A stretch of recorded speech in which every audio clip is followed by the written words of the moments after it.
Hi, this is Bonnie again from Rip Club Sewing. Fix your pants. Peace, man. Okay, so this lady would like her dress to be taken up in the shoulder so she's a little bit shorter.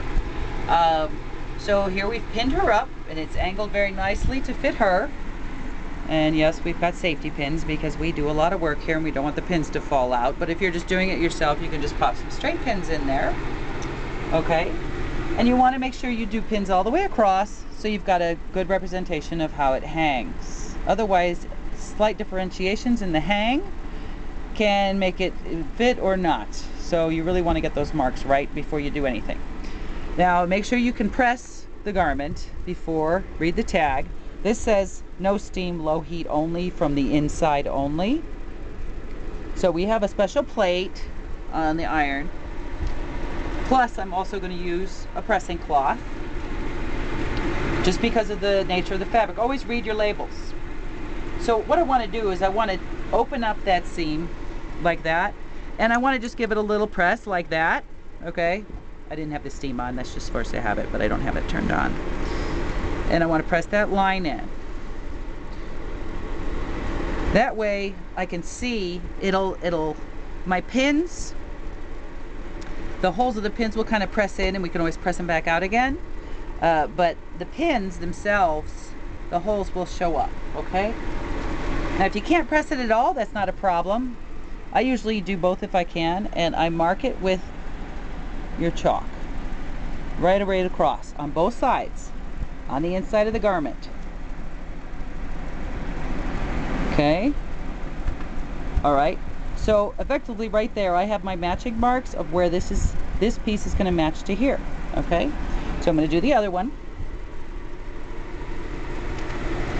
And I'm just going to mark it.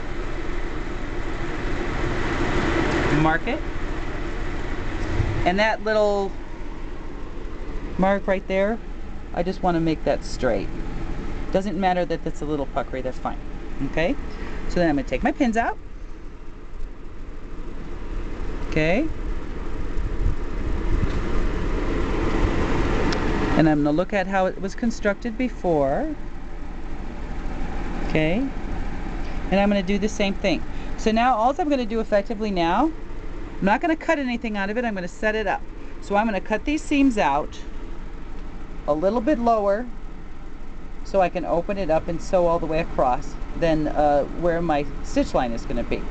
So I'm going to go ahead and cut that out now. And you've seen my videos on how to rip out seams.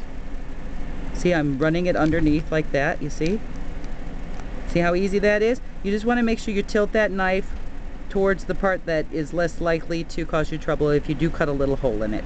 And you know, I'm right here, this is all going to be gone. So it's best to start where you're going to be gone so you don't have to worry about. And if it holds back like that, that means you're about to cut a hole, okay? So you don't want to keep pushing it if your blade is holding back on you. And you can always just tap it like this and open it up with your fingers too if you're scared that you're going to cut a hole. But with practice, if you learn to lay it down on a table or an ironing board, you can just run that blade in and cut it open. So now I'm going to cut these open and set it up, and then we'll be back with you soon. This is Bonnie from Rip Club Sewing, and don't forget, Ned the Beatnik Alien says, fix your pants! Peace, man.